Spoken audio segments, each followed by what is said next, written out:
खाओ भी अच्छा। तीन चीजें हमेशा से खानदानी रखने की कोशिश की है मैंने। एक, शादी पे खर्च करो।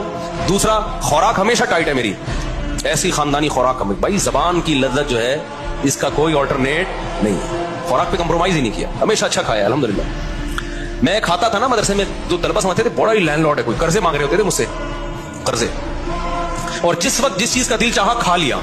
जितने पैसे हैं ना खा लो बस, ठीक है, बचाने के क्या करना है यार।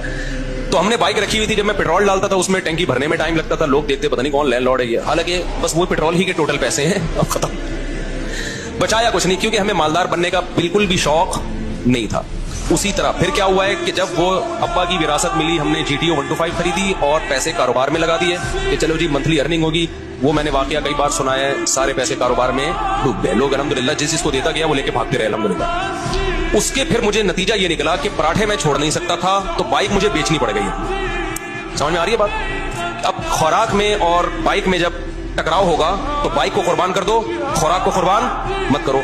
अच्छा, बच्चे भी थे घर में, उनके भी खर्चे थे। बाइक बेच के हमने सस्ती बाइक खरीदी, सोहराब। अब पता नहीं आती है इतवार बाजार में, वैसे पुरानी। अब जब हमने सस्ती बाइक खरीदी उसको लेके हम भी घूमते थे। हमारे दोस्त अहबाब भी, मुफ्ती साहब बाइक चाहिए, थोड़ी देर के लिए मिल जाएगी, ले जा भाई तू, सस्ती बाइक है, जो चाहे ले जाए इसको। वो क्या हुआ, उसका लॉक ही नहीं था, इतनी सस्ती थी, तो वो भी चोरी हो गई अल्लाह के फजल से। एक दिन मस्जिद में कोई नमाजी भाई आए, उन्होंने देखा कि ये लावारिस बाइक है और इग्निशन इसका लॉक ही नहीं होता, तो वो ले गए अल्लाह के फजल से। नमाज उन्होंने पढ़ी, उन्होंने कहा अगली नमाज में ये गुनाह माफ हो जाएगा। मैं जब आया तो बाइक ही नहीं है। अब मैंने कहा यार अब मैं गाड़ी खरीदूंगा। दुकान पकौड़ों की बातें कौन सी, ये मैं वाकयात आपको मोटिवेट करने के लिए सुना रहा हूँ। और जो लोग मुझ पर ताने करते हैं ना, अब रीबो जी में घूम रहा है तो बातें तो करेगा ऐसी, तो ये मोटिवेट कर रहा हूँ मैं। हर आदमी का अपना स्टाइल होता है ना मोटिवेट करने का। तो मैंने कहा अब सोहराब चली गई है, अब हम क्या लेंगे, गाड़ी ही लेंगे। 4 पहियों पे आएंगे भाई, बाइकें बहुत हो गई। 4 पहियों पे आए कहां से, 25,000 की सोहराब खरीदी थी, वो भी चोरी हो गई। तो अब हम क्या करेंगे भाई। फिर हमने क्या किया, मैंने कहा कि एक दोस्त है भाई, ये जो इशारा कर रहे हैं बैठ जाए ना, जो खड़े ना हो। तो मैंने क्या किया, मैंने कहा कि अब मैं गाड़ी खरीदूंगा। गाड़ी कहीं मिल नहीं रही थी, तो फिर एक शागिर्द के पास से 40,000 किस्तों पे मिल गई गाड़ी FX। चारों टायर उसके पंचर थे, छत उसकी नीचे पिचकी हुई थी। हम वो जनाजा उठा के ले आए थे।